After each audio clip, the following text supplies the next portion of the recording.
বলো ছেলেরা বাপ, তোমরা নিজেরা পরিচয় দিচ্ছ মুসলমান, তুমি বলো তোমার বাবা মুসলমান, মা মুসলমান, তুমি মুসলমান।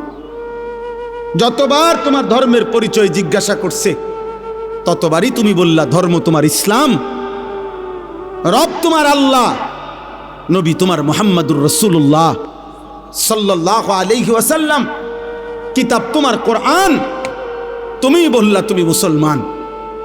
হায়, অথচ খোদার ৩৬৫ দিন, এক বছর এমন পার হয়েছে যেই এক বছরে নাফরমান কোনো দিন ফজরের নামাজ পড়ে না। হায় নির্লজ্জ বেহায়া, এই অসভ্য, কেমনে নিজের পরিচয় দিলা মুসলমান? মুসলমান এত বড় জানোয়ার হয়? মুসলমান ৩৬৫ দিন নামাজ পড়ে না, এটারে মুসলমান বলে? তোমার বিবেকে কি বলে? তোমার ইনসাফে কি বলে বেটা? তোমার বিবেকে কি বলে? একটা ছেলে বলো, একজন বাবা বলেন ৩০ বছর একজন মুসলমান সুদ খায়, এটা মুসলমানের বাচ্চা?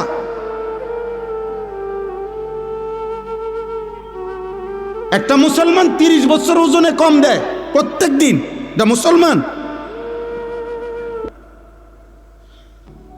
একটা মুসলমান বুঝি প্রত্যেক দিন নর্তকীর ছবি, নাটক, সিনেমা, নাচ, গান, টেলিভিশন দেখবে, এটা মুসলমান? একটা মুসলমান বুঝি ৬০ বছর পর্যন্ত বিড়ি সিগারেট খাবে, এটা মুসলমান? একটা মুসলমান বুঝি ৬০ বছর বয়সও কথায় কথায় গালিগালাজ করবে, এটা মুসলমান? ইনসাফ বলো ভাইয়া। যদি মানুষ হয়ে থাকো, জানোয়ার না হও, যদি ইনসান হও, যদি মায়ের পেটে জন্ম নিয়ে থাকো, যদি কোনো মুসলমান মার দুধ খাইয়া থাকো ছেলে, তাহলে মুসলমান এত বড় নিকৃষ্ট কেমনে হয়?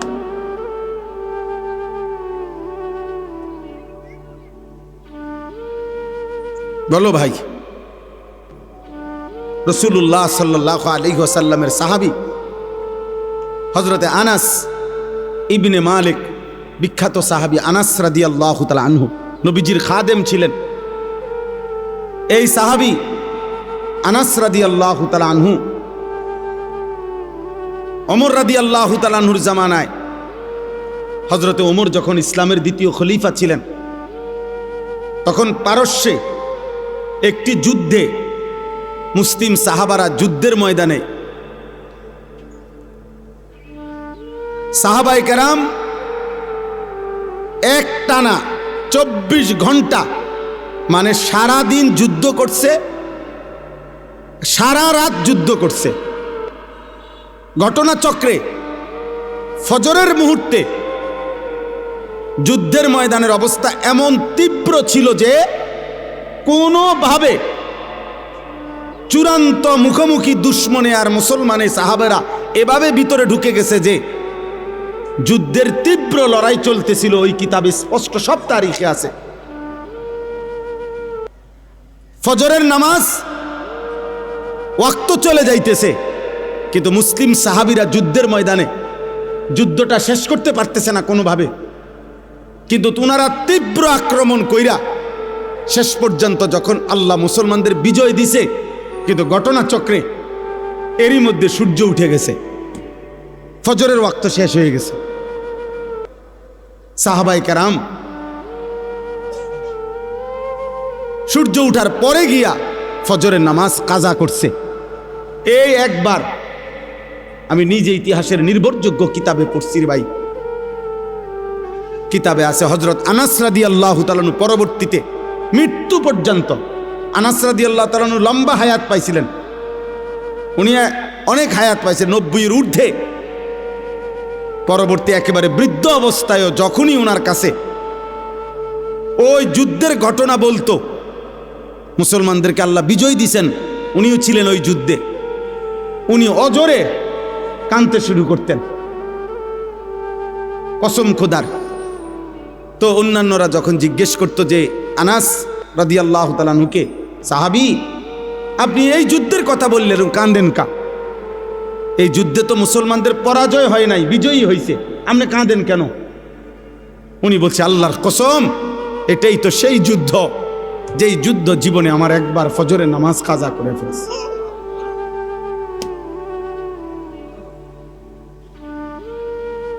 যেই যুদ্ধ আমার জীবনে একবার ফজরের নামাজ কাজা, ওটা মনে হইলেই উনি চিৎকার দিয়া কাঁদবেন, হায় আমার জীবনে একবার তো, একদিন আমার জীবনে ফজরের নামাজ তো কাজা হয়েছে। এটা তো সেই যুদ্ধ, আমি বিজয় দিয়ে করব কি? আমার তো ফজর ছুটে গেছে।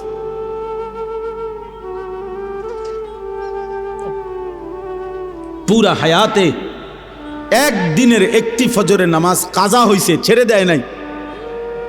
এর জন্য দোস্ত এই পরিমাণ কাঁদছেন যে মৃত্যু পর্যন্ত কাঁদছেন, মৃত্যু পর্যন্ত এই কথা মনে রাখছেন। 18 বছর 20 বছরের প্রিয় ভাই, কিশোর নওজোয়ান সন্তান আমার 16 বছরের সন্তান আছে। তাইলে তোমরা যাদের বয়স 16, তুমি আমার সন্তান,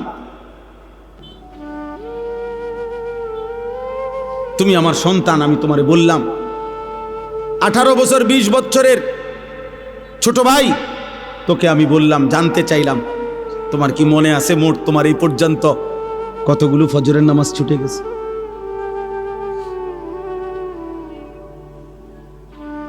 বলো ভাই। হুজুর এই মাত্র ফজরের নামাজের কথা বললে। আহা, রাসূলুল্লাহ সাল্লাল্লাহু আলাইহি সাল্লাম স্পষ্ট বলছেন, লা ইয়াশহাদুহুমা মুনাফিকুন। এশার নামাজ এবং ফজরের নামাজে উপস্থিত হয় না কে? নবীজি পরিষ্কার বলছে, মুনাফিকুন, মুনাফিক। নবীজি স্পষ্ট বলছে যে ফজরের নামাজ পড়ে না সে মুনাফিক, যে এশার নামাজ পড়ে না সে মুনাফিক। তো সুপারিশ মিলবে কার থেকে বাবা? হ্যাঁ, যিনি সুপারিশ করবেন উনি তো তোমাকে বললেন মুনাফিক। তো তোমার সুপারিশ করবে তোমার কোন আব্বায়, তোমার কোন বাপে সুপারিশ করবে? হ্যাঁ, সুপারিশ কি? নবীর সুপারিশ মানে এটার কোনো নিয়ম কানুন নাই। নবী সাল্লাল্লাহু আলাইহি সাল্লাম দুনিয়াতে নাফরমান মৃত্যু পর্যন্ত বিড়ি খাইতে থাকবে, আর মরলেই হাসরের ময়দানে নবী সুপারিশ করে জান্নাত, এই তো না? সুদ খাইতে খাইতে কবরে যাবে, নবীজি হাসরের ময়দানে জান্নাত দিয়ে দিবেন সুপারিশ করে, এই তো সুপারিশ নাকি? কথা বলেন না কেন? এই সুপারিশ। তুমি যুবক নারী দেখতে দেখতে, উলঙ্গ ছবি দেখতে দেখতে, আরে নাফরমান বেনামাজি এই সেজদাবিহীন কপাল নিয়ে তুমি কবরে যাইবা, আর নবী তোমারে সুপারিশ করে জান্নাত দিয়ে দিবে, এইটা নি সুপারিশের অর্থ? কে বলছে এই কথা? কোনো নিয়ম কানুন নাই, কোনো কাগজপত্র নাই, কোনো ফাইলপত্র নাই। আহা, আহ, ধোকা দিছে অনেকেরে, যে কতক্ষণ ডুললে আর গজল গাইলে আর দুইয়ান দুইয়ান জিলাপি খাইলে আর মুখে শুধু কইবা বিড়ি খাও আর সিগারেট খাও, সুদ খাও আর ঘুষ খাও, বেড়ি তোমার পর্দা করুক বা না করুক, হালাল হারাম মানো আর না মানো, শুধু কইবা নবীরে ভালোবাসি। এটা মুখে কইলে সারবো, এটা মুখে কইবা শুধু, এটা মুখে শুধু বলবা, গুনাহ ছাড়তে হবে না, বন্দেগী করতে হবে না, এমনি এমনি সুপারিশ হয়ে যাবে। সুপারিশের মানে এই হাউজে কাউসারের পানি, আমনে সাফ কলের পানি, আপনি সিপ দিবেন আর পানি পড়ে যাব। এটার জন্য কোনো কাগজপত্র দেখাইতে হবে না, এটার জন্য কোনো আমলনামা দেখাইতে হবে না। তাহলে এই জন্য একটা ছেলেকে বললাম, একজন বাবাকে বললাম, যারা ফজরের নামাজ, আমার শায়েখ, আমার হুজুর, আমার উস্তাদ, আমার মুরব্বী বলছেন, আমি এই জন্য ওই কথার তাকিদ করলাম। ফজরের নামাজ মুমিনের নামাজ। ফজরের নামাজ দ্বারা প্রিয় ভাই ছেলেরা, বাবা শোনো বাপ, এটা কঠিন কিছু না, মোটেই কঠিন কিছু না। 4 রাকাত নামাজ কঠিন না, একটা মোবাইলে অ্যালার্ম দিয়ে রাখলেও উঠা যায়। আবার ঘুমাও ফজরের পরে, লাগলে তোমার ঘুম বাকি থাকলে তুমি আবার ঘুমাইও। ফজরের নামাজ পড়ার চেষ্টা না করলে, বিশ্বাস করেন এটা জরুরি বিষয়, এটা জরুরি বিষয়। ফজরের নামাজ অভ্যস্ত হইতেই হবে। রাসূলুল্লাহ সাল্লাল্লাহু আলাইহি ওয়াসাল্লাম বলছেন এটা, যে ফজর পড়ে না সে মুনাফিক। হযরত আব্দুল্লাহ ইবনে ওমর রাদিয়াল্লাহু তাআলা আনহুমা বলছেন,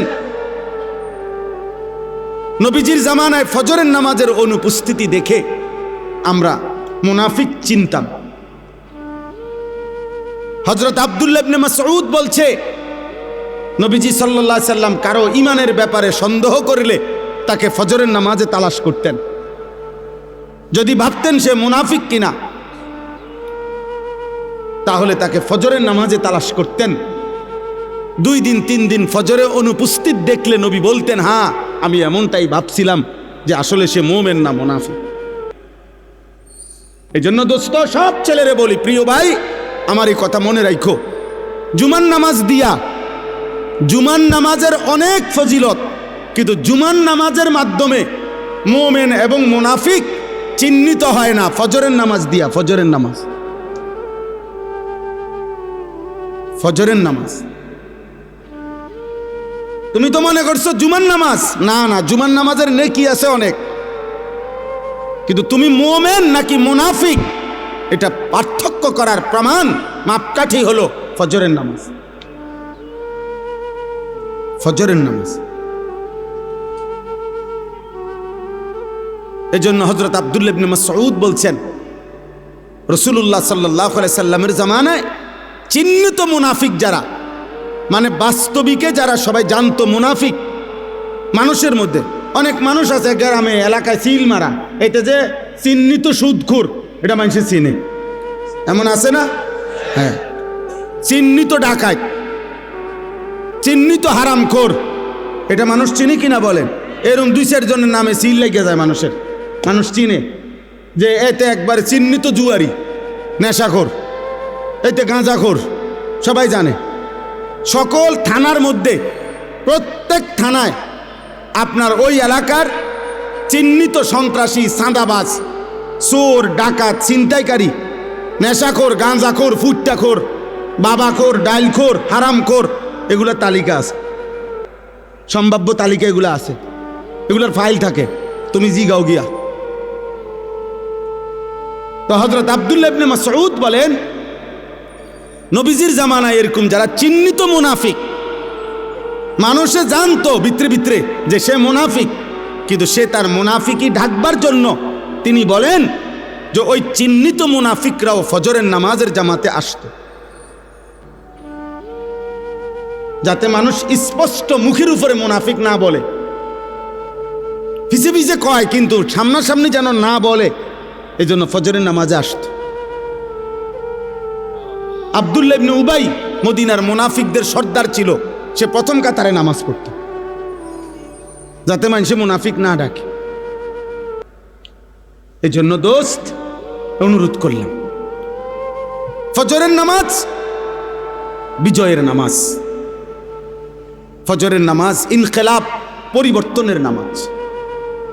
আজকে জন্য আমার হুজুরের ওই কথার থেকে আমিও গুরুত্ব দিলাম। তোমরা একটা ছেলে মনের, আমার কাছে কিতাব আছে গাড়িতে,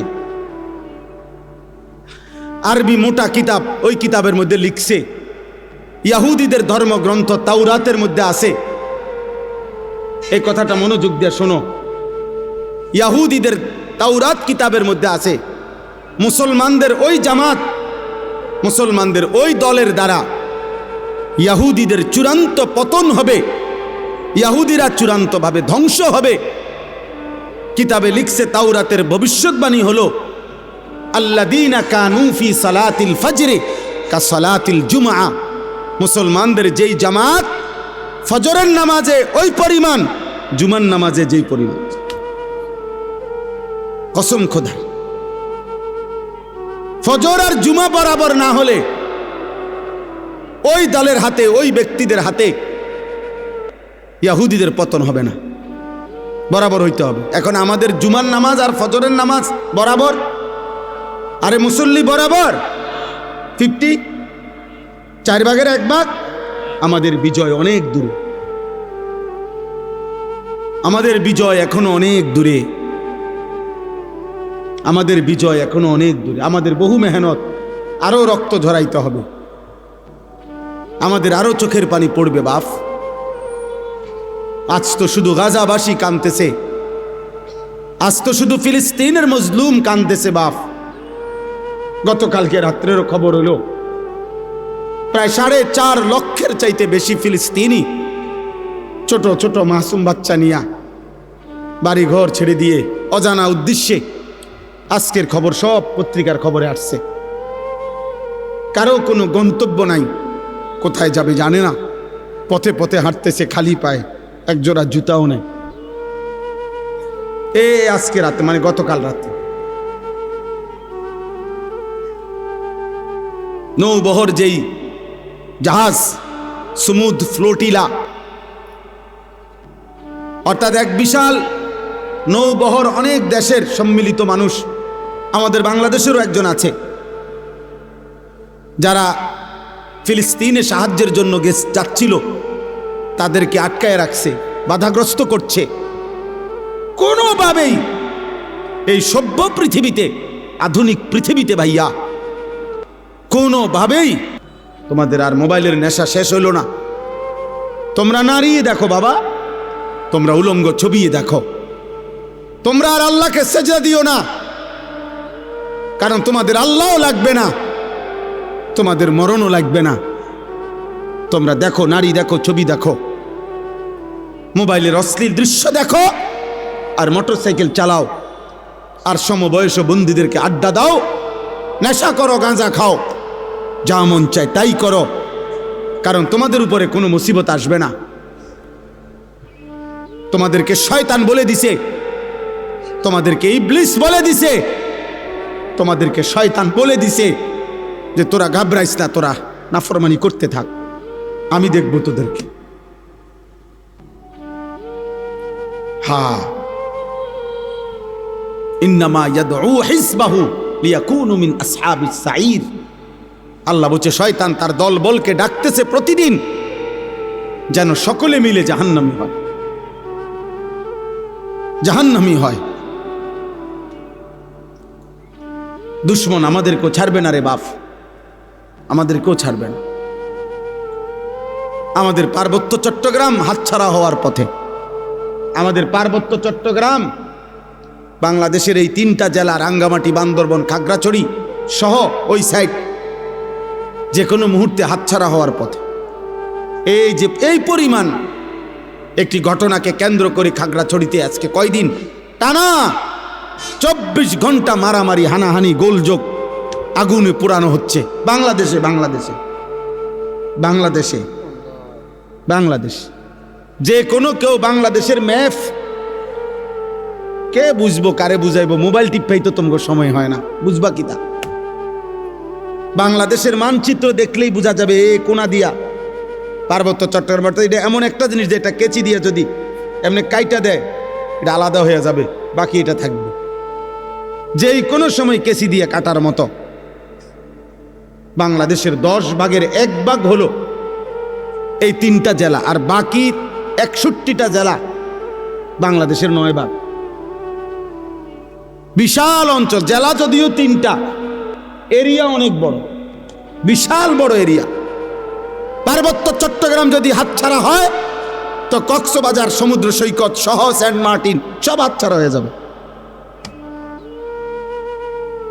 আর কিছুদিন পরে দেখবা উত্তরবঙ্গ নাই, রংপুর বিভাগের 8টি জেলায় প্রতিদিন খোদার কসম প্রতিদিন মুসলমান খ্রিস্টান হচ্ছে। তো একদিন, বেশি দিন আর লাগবে না, বিখ্যাত থালা যখন হাতে নিবা তখন আর মোবাইলের এমবিও থাকবে না, আর তোমার মোবাইলের আব্বাও থাকবে না, তোমার ফেসবুকও থাকবে না, ইউটিউব। আমি দায়িত্ব নিয়ে বলছি, বুঝা শুনে বলছি। আমি দিন রাত 24 ঘন্টা আমার মূল ফিকির, মূল কাজ, মূল মেহনত মুসলমানের নওজওয়ানকে নিয়ে ভাবা। তোমরা ভিক্ষা করবা, ভিক্ষা ভিক্ষা করবা বললাম, কেউ তোমার প্লেটে একটা ভিক্ষাও দিবে না। গাজাবাসীর সন্তান, তুমি দেখো আজকের খবর নাও, ওরা জানে না, ওরা এই ছোট ছোট বাচ্চা, এক এক বাচ্চার কাঁধের মধ্যে, পিঠের মধ্যে, হাতের মধ্যে বাটি, বক্স, গাঁটটি, কত কিছু বোঝা, পায়ে জুতা নাই। ও জানে না ও কোথায় যাচ্ছে।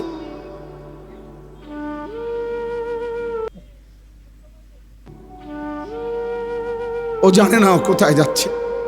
আমার একটা 4 বছরের মেয়ে আছে, আমি প্রতিদিন রাত্রে 2টা, 2:30, 3টা বাজে মাহফিল থেকে যখন যাই, ওই পর্যন্ত আমার মেয়েটা সজাগ থাকে। আমি গেলে কিছুক্ষণ আদর করলে, বুকে জড়ায় ধরলে, আদর করলে, আমার লগে কিছু কথা থাকে তার, ও তার ভাই বোন অন্যগুলার নামে বিচার দেয় আমার কাছে, ওই মারছে, এই করছে, সেই করছে, এগুলা শূন্য আদর করে দিলে তোই আমার মেয়ে ঘুমায়। তো গাজার 4 বছরের বাচ্চা মেয়েও তো এমন,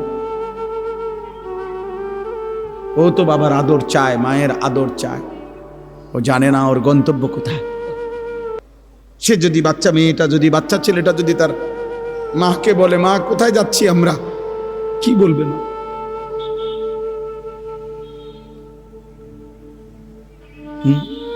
কি ভাবছো ছেলেরা? আমরা তোমাকে চেহারা দেখলেই তো বুঝি। অধিকাংশই মাগরিবের নামাজ পড়ো নাই, অধিকাংশই এশার নামাজ পড়ো নাই। যুবক, চেহারা দেখলেই বুঝি, চেহারার মধ্যে কোনো দয়া মায়ার চিহ্ন নাই। চেহারার চুল দেখলে বোঝা যায় না মুসলমানের বাচ্চা না বেঈমানের বাচ্চা। চুল দেখলে বোঝা যায় না। প্রতিদিন যত্ন করে 300 টাকা খরচ করে, সপ্তাহে সপ্তাহে, 15 দিনে, 1 মাসে 300-500 টাকা খরচ করে, আহা মুসলমান, বেঈমানের মতো, ওই কুত্তাদের মতো, মুশরিকের মতো চুল রাখতেছ। একজন চুল কাটার পিছনে সময় ব্যয় করতেছে ঘন্টার পর ঘন্টা, অথচ 12 কিলোমিটার পায়ে হাইটা। পত্রিকা আসছে, গাজার একটা বাচ্চা 12 কিলোমিটার পায়ে হাইটাও একটা রুটি পায় নাই। এরপরে যখন একটা রুটি নিছে, ফিরে আসতেছিল যখন, তখন বুলেটের আঘাতে ওই বাচ্চাটা ঝাঁঝরা হয়ে গেছে। ক্ষুধার্ত সন্তান আর রুটি খাইতে পারে না। আল্লাহ যেন বলছে, আমি তোরে জান্নাত থেকেই মেহমানদারি করব।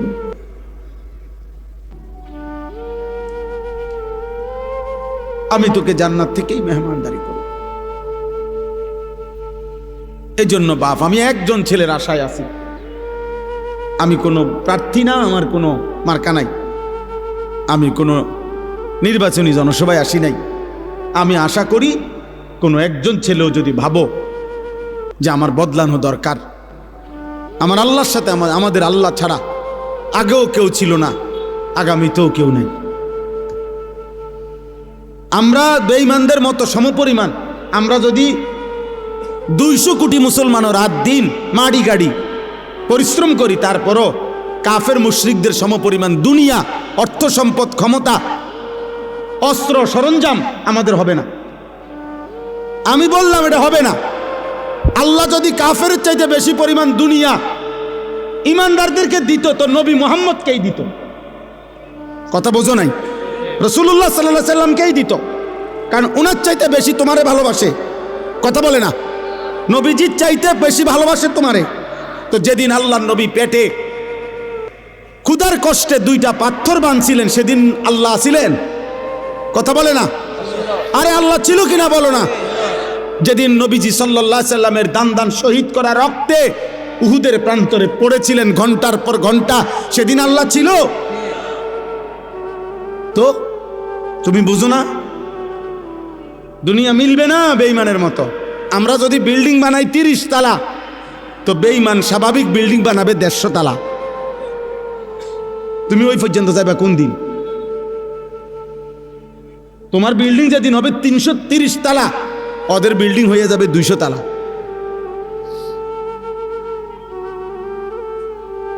হ্যাঁ, এই জন্য হবে না। আমাদের মাধ্যম একটাই, আমাদের আল্লাহ। আমাদের মাধ্যম, আমাদের সম্পর্ক, আমাদের রাত গভীরের কান্না, আমাদের চোখের পানি, আমাদের সাধ্যমতো প্রস্তুতি এবং আল্লাহর মদদ, এটাই আমাদের বিজয়ের মাপকাঠি। তাহলে এখন আমার দুঃখের কথা এটাই শুধু যে না, আমাদের কাছে সমপরিমাণ কাফের মুশরিকদের কিছুই নাই। আবার আমরা আল্লাহর সাথে সম্পর্ক ছিন্ন করে ফেলতেছি। নামাজও পড়ি না, রোজাও রাখি না, হারাম করে যে 30 বছর হারাম খায়, এটা কি সুদখোর, তে প্রতিদিন হারাম খাচ্ছে, প্রত্যেক দিন ওজনে কম দেয়। যার স্ত্রী বেপর্দা, এই অসভ্য মহিলা প্রতিদিন বেপর্দা। যার ঘরে টেলিভিশন চলে, তার ঘরে প্রত্যেক দিন নাটক, সিনেমা, নর্তকীর ছবি চলে। কিরে ভাই, আল্লাহর সাথে আমরা এইভাবে সম্পর্ক বিচ্ছিন্ন করলাম কেন? তাহলে আল্লাহর সাথেও আমরা সম্পর্ক ছেড়ে দিলাম। তোমরা ছেলেরা নামাজও পড়ো না, সেজদাও করো না, আবার দুনিয়ায় বাঁচবার জন্য কাফেরদের সমপরিমাণ অস্ত্র, ক্ষমতা, সম্পদ, এটাও তো তোমাদের নাই। তো টিকবা কেমনে? না আল্লাহ আছে তোমার, না তোমার দুনিয়াবি সম্পত্তি আছে, তো কিছুই তো নাই।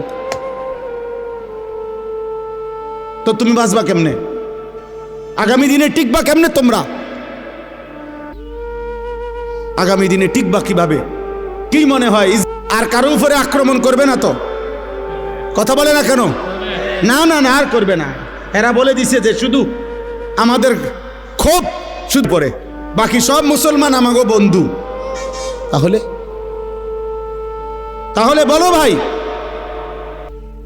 বলো। এই জন্য দয়া করে, আমাদের আল্লাহ ছাড়া কেউ নাই। আমাদের খবর, আমাদের কথা শুনবার মতো আমাদের আল্লাহ। আমাদের খবর নেবে একজনই, তিনি আল্লাহ। তিনি আল্লাহ। আমাদের দুনিয়া শেষ না, আমাদের মৃত্যু, আমাদের কবর, আমাদের আখেরাত, আমাদের হাসর, এটা আমাদের মূল টার্গেট। মূল টার্গেট। সবাই মিলে নিয়ত করো। কিশোর ছেলেরা, আমার আশা ভরসার এক কেন্দ্রস্থল নওজোয়ান, তোমরা সিদ্ধান্ত নাও। এমনটা কইরো না বাপ, নিজেদেরও ক্ষতি হবে, ইসলামেরও ক্ষতি হবে, মুসলমানদেরও ক্ষতি হবে বাপ। তুমি আল্লাহ চাহে তো তোমাদের যাদের বয়স 16, 18, 20, 22 বছর, বাবা তোমরা তো আল্লাহ চাহে তো বিয়ে করবা। আল্লাহ যদি হায়াত দেয়, তো আল্লাহ যদি দেয় তোমাদেরও সন্তান হবে একদিন ইনশাআল্লাহ। আল্লাহ যদি বাঁচায় তোমাদেরকে, তুমি ভেবে দেখো বাপ, আগামী 20 বছর পরে যদি তুমি বা তোমার পরিবার, বংশধর, সন্তানের নিরাপত্তা না থাকে, কি হবে বাপ? গুনাহ তো আযাব টেনে আনে। কোরআনুল কারীমে আছে কিনা, আল্লাহ এটা বারবার বলছি কিনা, আমাদের সমস্ত আযাব গজব দুনিয়াতে যা হয় কিসের কারণে? গরু ছাগলের গুনার কারণে। কার গুনাহ? কার গুনাহ বলেন না? মানুষের গুনাহ। বিমা কাসাবাত আইদিন নাস, মানুষের হাতের কামাই। বিমা কাসাবাত আইদিকুম, আল্লাহ বলছে তোমাদের হাতের কামাই। আমাদের গুনাহ না গরু ছাগলের গুনাহ? গরু ছাগলের তো কোনো গুনাহই নাই, কুকুর বিড়ালের তো কোনো গুনাহই নাই। আমাদের গুনাহ আমাদের উপরে আযাব আনবে। নবীজি বলছে তোমাদের গুনাহ তোমাদের উপরে আগুনের বৃষ্টি আনবে। খোদার কসম, হাদিস। তোমাদের গুনাহ তোমাদের জন্য ভূমিকম্প টেনে আনবে। তোমাদের গুনাহ তোমাদের মাটি ধসায় দিবে। তোমাদের গুনাহ তোমাদের চেহারা বিকৃত করে দেবে। তোমাদের গুনাহ তোমাদের উপরে পাথরের বৃষ্টি বর্ষণ হবে। হ্যাঁ, ফারতাকিবু ইনদা যালিকা রিহান হামরা ওয়া জালজালাতান ওয়া খাসফান ওয়া মাসখান ওয়া কাযফান। আল্লাহ নবী সাল্লাল্লাহু আলাইহি সাল্লাম বলছে, কিয়ামতের পূর্ব মুহূর্তে আগুনের লাল বৃষ্টি হবে, জালজালাতান ভূমিকম্প হবে, খাসফান ভূমি ধসিয়ে দেওয়া হবে, মাসখান চেহারা বিকৃত করা হবে, কাযফান পাথরের বৃষ্টি বর্ষণ হবে, ওয়া আয়াতিন তাতাবাউ কানিজামিন কুতি আসিল কুহু, নবীজি বলেন একটার পর একটা এভাবে আযাব আসবে যেন এই তসবির দানা এখান দিয়ে কাইটা দিলে 100 দানা পড়তে মাটিতে কয় ঘন্টা লাগবে? আল্লাহর নবী খোদার কসম এবং উদাহরণ দিয়ে বলছে, কানিজামিন কুতি আসিল কুহু, যেমন তসবির দানা মালা যেমন কেটে ফেললে সব ফুল পড়ে যায়, মালা বানাইলে সব দানা পড়ে যায় একটার পর একটা। যদি 10 মিনিট বৃষ্টি হয় তাইলে বৃষ্টির ফোঁটা যে জমিনে পড়ে এক এক ফোঁটার মাঝখানে ব্যবধান কয় মিনিট? বুঝেন নাই কথা? বৃষ্টির ফোঁটা পড়ে যে এক ফোঁটা পড়ার কয় মিনিট পরে আরেক ফোঁটা পড়ে? অনবরত অনবরত অনবরত কিনা? না ব্যবধান আছে? ব্যবধান। আল্লাহ নবী বলছে কাওয়ামামা কিল কাতর, তোমাদের উপরে মুসিবত আসবে বৃষ্টির পানির ফোঁটার মতো, তসবির দানা ছিঁড়ে ফেলার মতো। কাকিতাইল লাইলিল মুজলিম, এগুলো সব কিয়ামতের পূর্বের কথা। এটি হয়ে গেছে এই যে কথা না, নূহ নবীর জমানার কথা বলে না। নবীজি বলছে অন্ধকার অমাবস্যার রাত্রির মতো তোমাদের উপরে মুসিবত আসবে, কিছুই খুঁজা পাইবা না। কি করা উচিত? আল্লাহর নবী বলছে ইউসবিহুর রাজুলু মুমিনান ওয়া ইউমসি কাফিরান, সকালবেলা থাকবা মুমিন, সন্ধ্যা হয়ে যাবা কাফের। সন্ধ্যায় ছিলা মুমিন, সকালে হয়ে যাবা কাফের। আল্লাহর নবী সাল্লাল্লাহু আলাইহি সাল্লাম এক সাহাবী হুযাইফাকে বলছিলেন, হুযাইফা, যদি কোনোদিন আল্লাহর পথে চলতে গিয়ে কাউকে খুঁজে না পাও তাহলে একা গাছের শিকড় গোড়ালি কামড়াইয়া ধরা একা হলেও দ্বীনের উপরে থাইকো। ওয়ালাউ আন তাআদ্দা বিআসলি শাজারাতিন হাত্তা ইউদরিকাকাল মাউত ওয়া আনতা আলা যালিক, মৃত্যু পর্যন্ত।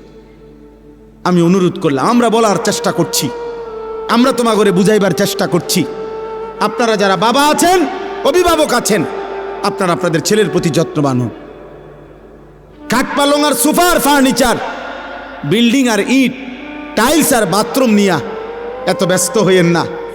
1000 বছর যাবত, লাখো বছর মানুষ টাইলস ছাড়াও ঘুমাইছে বাপ, ইমান ছাড়া যেন না ঘুমায়। মাটির বিছানায়ও ঘুমাইলে কিছু হয় না রে বাপ, কিন্তু সেজদা ছাড়া ঘুমাইলে বিপদ হবে রে বাপ। আপনার ছেলে যদি মাটির বিছানায়ও ঘুমাইতো অসুবিধা হতো না, যদি ফজরের নামাজ পড়তো। আর লাখ টাকার যদি পালঙ্কেও ঘুমায় অথচ ফজরের নামাজ পড়ে নাই, তো বিপদ হবে আপনারও, আপনার ছেলেরও, মেয়েরও, স্ত্রীরও।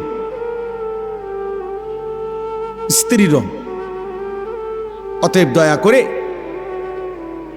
2 কথা বললাম। এক, প্রিয় ভাই, তোমরা মনে রাখো, বাবা, যদি আগামীর পৃথিবী নিরাপত্তা, আমাদের জানমালের নিরাপত্তা হতে হয়, আমাদের আল্লাহর সাথে সম্পর্ক ছাড়া হবে না।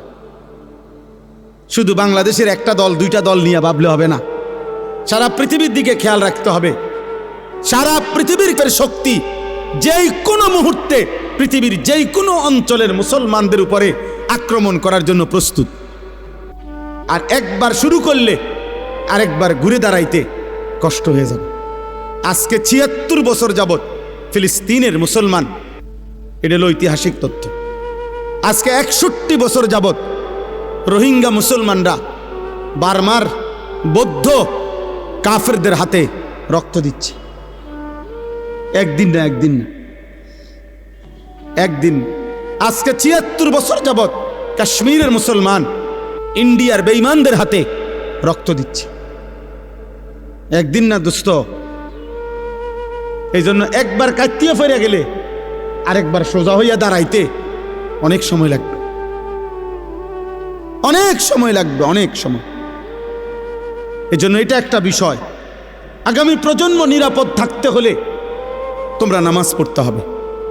আমার একটা কথা, একটা ছেলে কল্পনা করো, মনে করেন, সবাই ভাবেন তো যে এইখানে মনে করেন যদি 10,000 সাহাবী মদিনার কল্পনা করেন, নবীজির যুগটা, একটা মিনিট মনে মনে ভাবেন তো আপনারা যে আমাদের নবী সাল্লাল্লাহু আলাইহি সাল্লামের জামানায় মনে করেন 10,000 সাহাবী নবীজির সামনে বসা।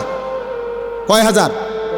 তো নবীজি তাদের সামনে বসা, এটা হিসাব ধরেন তো 10,000 সাহাবীর মধ্যে গুনলে, মানে 1 2 3 4 5 6 7 8 করে গুনলে তো একজন হবে 1, আরেকজন হবে 10,000, হবে না? মানে সংখ্যা হবে কিনা এরকম কথা বলে না।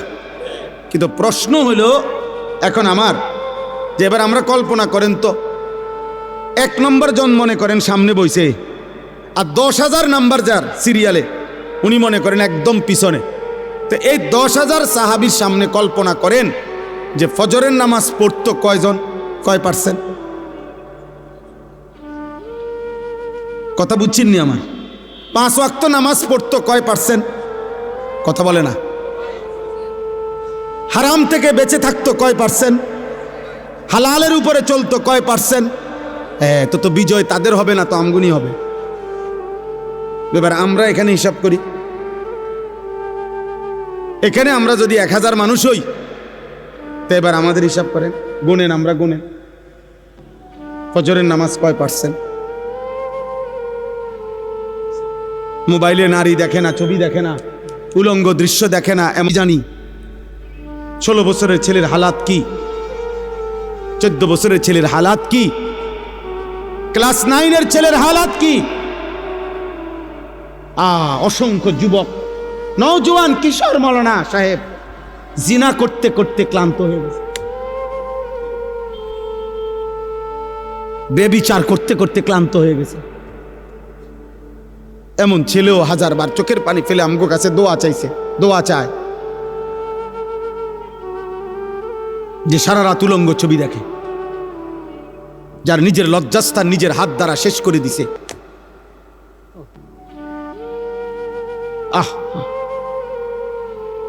কোন মানুষের শরীরের স্বাস্থ্য, শক্তি, শৌর্য সবকিছুই শেষ করে দিচ্ছে।